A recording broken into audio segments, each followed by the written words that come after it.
Hello mga kapamilya! This is Solid Kapamilya, the latest series of contract signing events of your favorite Kapamilya stars. I am your host, Ayi de la Cruz. In just a few minutes, we will be joined by one of the most intense actors of this generation, portraying some of the most compelling characters on screen. We are talking about no other than J.M. De Guzman. Please post online your comments and reactions on his network signing and use the official hashtags #SolidKapamilya2023 and #SolidKapamilyaJM. Also joining us for this momentous occasion is his manager from Star Magic, Miss Portia Dimla. Also signing with him are the ABS-CBN bosses. Good day, everyone. Thank you po for being here. We can't wait for the new challenging roles and projects that this dramatic actor will be having. So, let's now call him on stage. Mga kapamilya, J.M. De Guzman!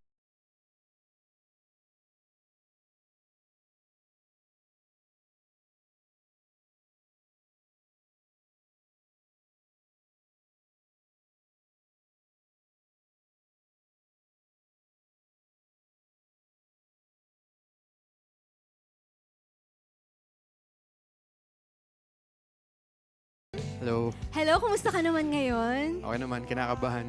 Bakit ka kinakabahan? Hindi ko nga alam eh. Nanginginig yung kamay ko eh. Talaga?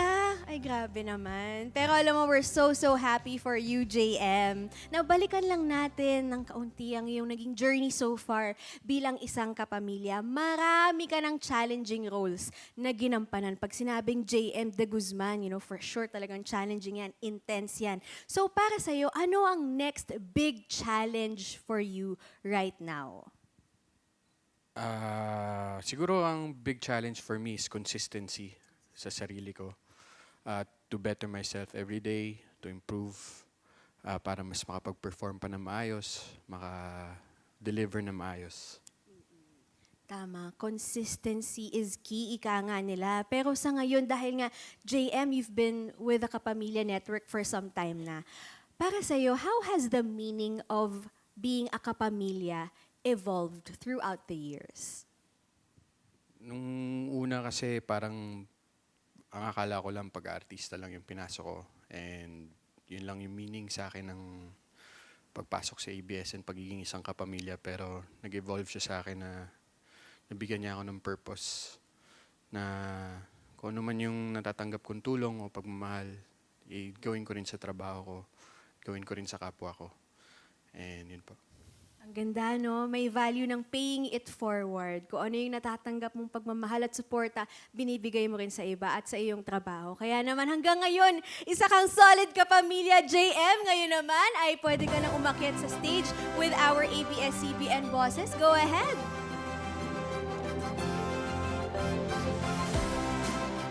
Palakpakan po natin, JM De Guzman! Right now, JM is happily greeting our dear ABS-CBN bosses and also joking with them as well. Dahil isa nga sa mga matatagal ng kapamilya, itong si JM. Congratulations, by the way, JM, on the success of Linlang. Grabe!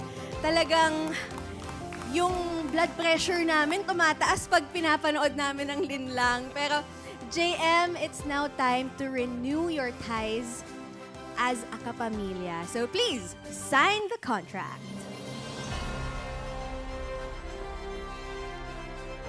Throughout the years, we've seen JM in many notable projects. Nagsimula po siya, for those who don't know, sa Ang TV. And of course, his breakout performance sa Angelito, Ang Batang Ama. And nandun din siya sa All of Me, That Thing Called Tadhana, Init sa Magdamag, The Iron Heart, and of course, ngayon nga, ang napaka-successful na Linlang.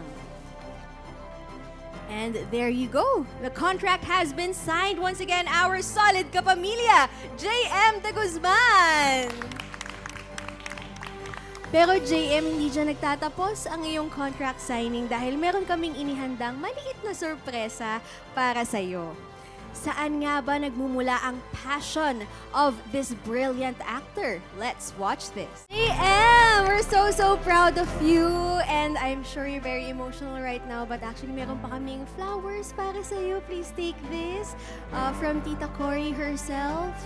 Just a small souvenir of your network contract signing. At ayan nga po, nakikita natin si JM. Teary-eyed na po siya from watching that. So, ayun na nga, nagpupunas na siya ng luha, JM. After seeing all those messages and sa pagbabalik tanaw natin sa iyong journey so far, ano ang nararamdaman mo ngayon? Anong tumatakbo sa isipan mo? Overwhelming po yung nararamdaman kong emotions ngayon. Hindi ko po alam kung anong unahin kong emosyon na yayakapin ngayon, kung tuwa ba o sobrang grateful na nararamdaman ko ngayon. Akala ko kasi ilang beses na sa buhay ko na wala akong ma-reach or wala akong mapupuntahan. Pero ever since ginaid ako ng EBS sa tamang daan.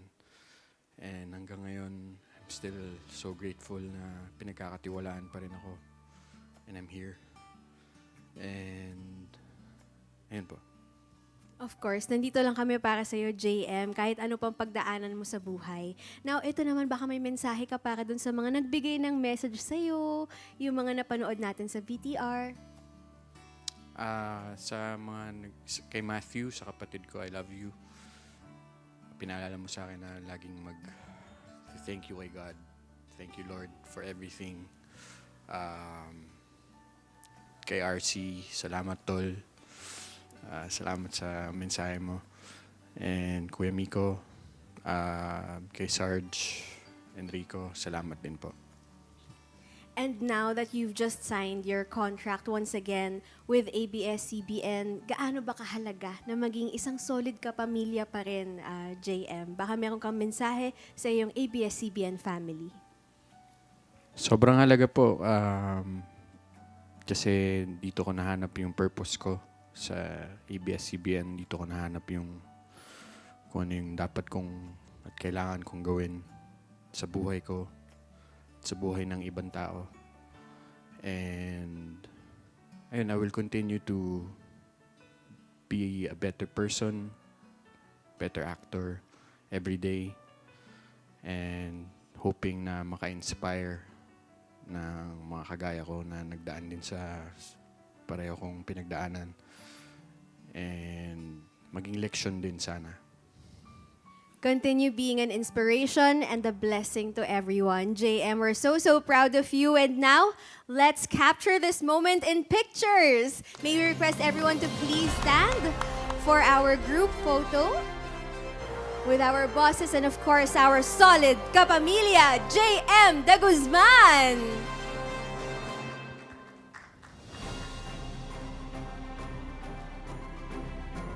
Sa lahat po ng mga nanonood ngayon, please post your comments, your reactions, your screen caps using our official hashtags. Hashtag SolidKapamilya2023 and hashtag SolidKapamilya JM De Guzman. Congratulations, JM. You may now proceed to your media conference with Jaiho.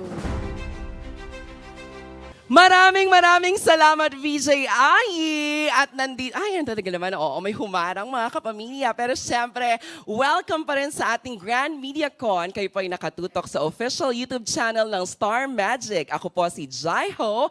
At para sa episode natin ngayon, makakabonding naman natin si Mr. JM De Guzman. Hi, JM! Hi, Alex! Attorney, magbago na kayo. Charing. JM! Magandang Hello. araw sa'yo. Batiin mo lahat ng mga kapamilya natin. Hello mga kapamilya, thank you for having me here. Kamusta kayo? Yes, we are all very excited. Una sa lahat, JM, congratulations. Anong nafe-feel mo sa naganap na contract signing with our bosses? Sa ganitong klase ng event, talagang nandito ka, kasama pa rin ang mga kapamilya natin all over the world. Yun nga, overwhelming yung feeling, yung emotions. Sobrang grateful ako. Grateful na nandito pa rin ako and binigyan pa rin ako ng opportunity and chance to mabigay yung best ko, if ever. Lagi ka namang ibinibigay mo yung best mo talaga. And kaya nabanggit ko nga, no, as Alex, rin lang, ako fan na fan personally. As in, bitin na bitin ako sa bawat 2 episode drops every Thursday. Pag pinapanood ko, sabi ko, iba, no, grabe, ang gagaling nilang lahat. JM, maraming naiirita, naiinis na parang nakakaloka yung role nyo ni Juliana, ni Kimi. May mga natatanggap ka ng mga messages coming from sa mga regular viewers nyo nandun lang.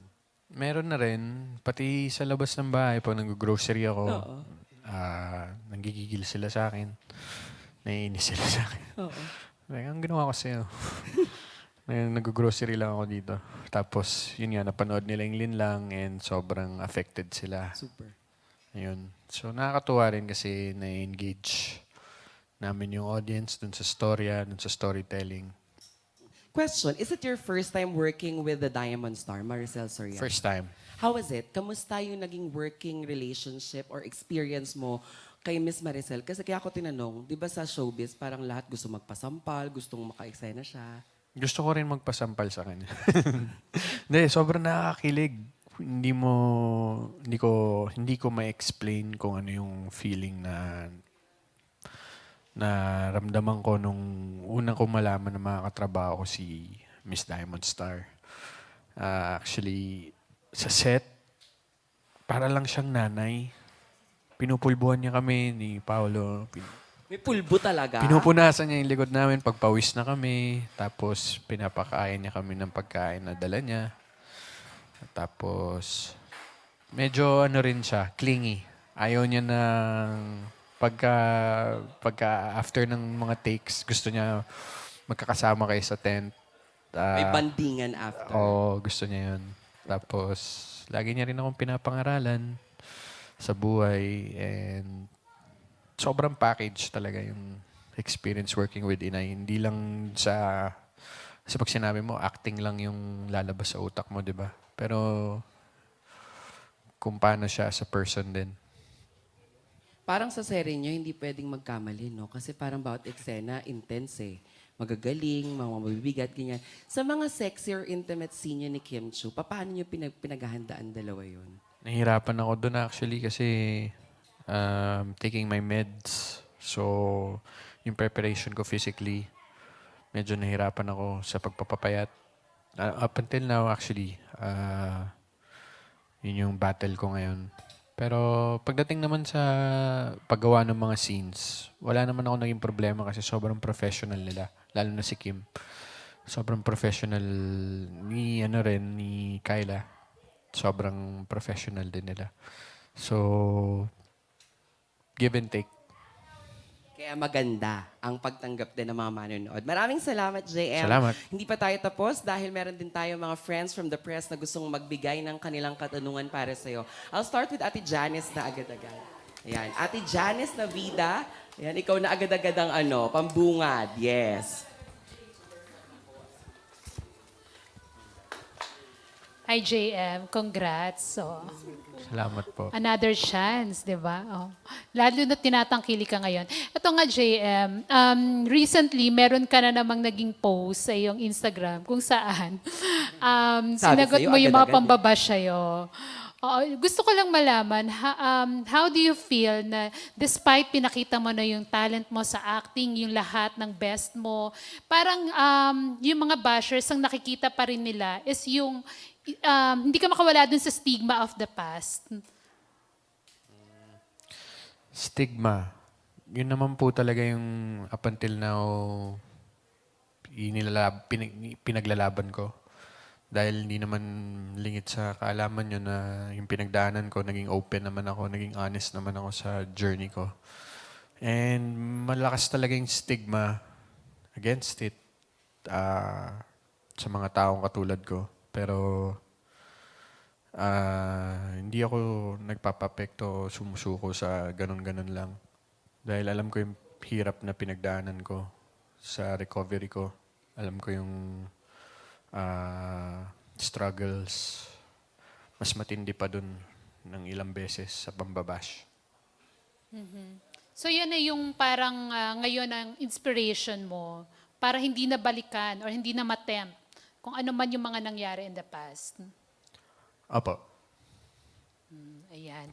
Okay, yung second question ko na lang, since lagi namang itinatanong, sa galing ni J.M. de Guzman, sino pa yung most challenging para sa'yo na makatrabaho among the Kapamilya stars? Kasi ang dami mo nang nakatrabaho.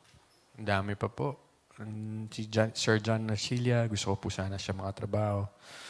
Si Sir Coco Martin, Never Si- pa kayo nag-work ni Coco? never pa po. Okay. Sir Jericho Rosales, Baron Geisler, John Lloyd Cruz. So, marami pa po akong mga gusto matutunan sa mga kasamaan ko po sa showbiz. Sa mga actresses natin. Yung mga hindi ko pa po nakatrabaho, sila Miss Maha, sino pa ba? Si Miss Anne. Ann Curtis. Sino pa ba? Yung mga nakatrabaho ko rin po, sana makatrabaho ko pa po ulit sila. Sila RC, Angelica, Miss Angelica. Yun po. Si RC na best friend pa rin kayo ngayon ni RC. Opo. Kasi di ba na-issue kayo dati? Opo, nag-post kami ng picture. At least ngayon iba na. Iba na yung nalilink sa'yo. Ayun, thank you JM. Thank you. Salamat, Ate Janice. Susunod from ABS-CBN News, we have Josiah. Hi, GM. First of all, congratulations for your new contract. Thank you. First question lang is, naging pivotal yung role mo as Brother Joseph sa Ironheart para ma-boost yung concurrent viewership niya. What do you think yung importance ng role ni Brother Joseph sa Ironheart? And ano yung masasabi mo sa naging success ng show and since kakatapos niya lang?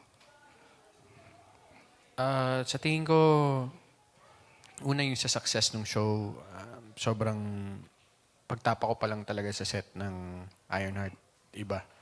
Iba yung disiplina, iba yung passion na naramdaman ko, iba yung love na pinuput nila sa trabaho. So talagang I'm proud na naging parte ako kahit saglit lang sa Ironheart. Yung sa role ko naman, siguro yung importante dun yung redemption niya, na kahit sobrang ginagamit niya yung religion para sa kasamaan, may redemption pa rin. He found God talaga. And love. Real love. And pinakita niya yun dun sa huli bago siya mamatay.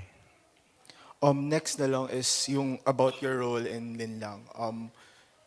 Marami na tayong nakitang series about infidelity in the past. Pero ano sa tingin mo yung importance na we keep our viewers reminding of yung cautionary tale na hindi okay yung pangangabit o yung infidelity in general? Yun nga,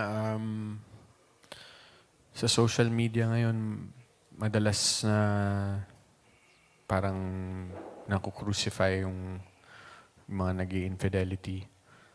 And importante rin na sana itong show na to maging ehemplo na ito yung kakaharapin mo, ito yung mga masasaktan mo, ito yung mga maapektuhan mo, ito yung mangyayari kapag ginawa mo to.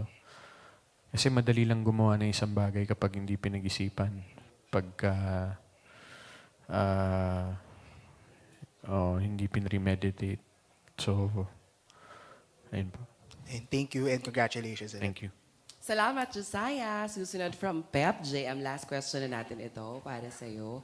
We have Hi. Pink. Hi, JM! Hi. Congratulations sa new contract. Question ko, may naaalala ka ba in the past na nag-inspire sa'yo na mas maging magaling na aktor? Like, example, napagalitan ka ng director sa set and yun yung nag-motivate sa'yo na to do better next time? Siguro yung journey ko po as an actor. Dati, nagko-commute lang po ako papunta sa teatro. And hindi naman po kalakihan din yung binabayad sa amin sa pagiging aktor ko noon.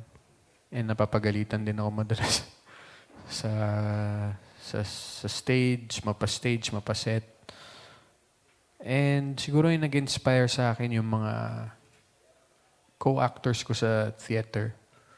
Yung mga seniors ko doon na they do it so passionately na talagang with all their heart. So parang gusto ko rin maging ganun, yung parang nag-entertain sila ng sobra-sobra pero mas na-entertain sila, mas masaya sila na ginagawa nila yun. And gusto kong umabot sa punto na gano'n na nag-grow ako as an artist. Hindi lang dahil sa TF, hindi lang dahil sa fame. Yung makakaya ko pang ibigay sa entablado o sa